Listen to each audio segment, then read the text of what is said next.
We're joined by Marty Favret, the head football coach at Hampden-Sydney College. They were picked #1 in this year's preseason poll. Coach, let's jump right into that. Talk about what it means to you to be picked #1 in this year's poll, especially when you look at the parity with 4 teams within 4 points of you in the poll. Well, frankly, I was surprised. I mean, I kind of, but pleased that people think our program is good. But there's no question when you look at the numbers that we just got the short straw. I guess the coaches wanted to put the monkey on my back. So, we've been in this position before, and we're excited about our team. So, I don't think we get any extra points for getting the #1 thing, but we'll move on with it.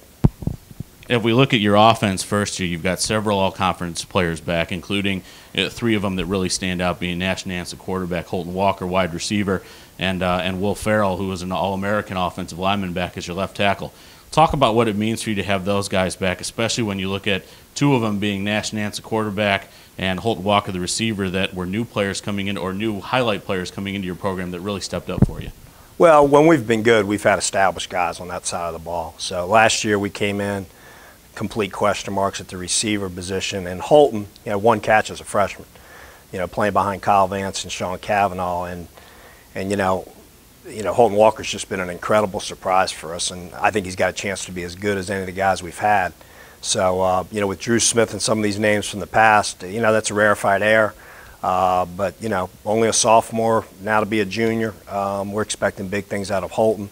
And Nash, it took him some time last year. I mean, you watch him early in the year, and he had a lot of rust, hadn't played in 3 years. And then I think by the end of the year, he started looking like the SEC quarterback that he was. And, of course, Will Ferrell, I mean, we've got NFL teams calling about him. So you don't get a guy like that every year. He is a stud, and we're going to lean on him. Historically, your offenses have spread the ball around to many people, and that includes a running back. This year we look at the roster, and there's nobody that has had a lot of carries on your roster right there, Evan King being your lead running back last year. Talk about it in 2 forms here. Who do you expect to be your running back this year, and also who are going to be your other pass catchers that we're going to see emerge on the offense? Well, Chris Shembo has waited his turn at running back. He's a talented kid out of Charlotte Country Day down in North Carolina. He was our top recruit coming in his freshman year. He's been injured a little bit. He's played behind some good guys in Kirk and Evan, and now it's his turn. And so he's clearly the guy that we're passing the baton to. As far as other weapons offensively, we really like our tight ends. Mike Goads played a lot of ball for us. Eric Gorsline, I think, had 7 touchdowns as a sophomore. So we have some size there. And then Mike May is a sneaky 6'5", guy can run. He'll be a nice target aside from on the other side of Holton Walker.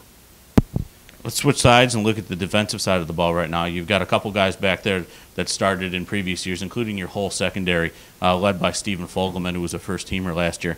Talk a little bit about what you expect out of that unit as far as being a leader for the rest of the guys, and who's going to step up in your front 7. Well, I was telling our guys yesterday, I mean, if I could buy a stock in our defense, I'd buy it. I think you could buy it low, and I think it's really going to take off. We struggled last year. I don't want to play the youth card because that's a little bit of a cop-out, but we got some younger guys that are growing up, and Johnny Moore and Fogelman, we don't have kids running around like that very often. They're 2, Division I AA kind of guys. Josh Doggett, another kid that we have high expectations for. He's a linebacker out of Atlee High School. Like you mentioned earlier, our secondary is all back. Zach Morgan was hurt last year, preseason All-American, didn't play the way we hoped to. Now he'll be a senior. The big question mark for us is our defensive line. We've got to have some guys step up there and kind of grow up fast. One of the intriguing matchups of the year is always the game between Randolph-Macon College. Give us your impressions on just what that means to have rivalries like that, not only in the conference but in Division III, to really push out the message of what Division III football is and can be.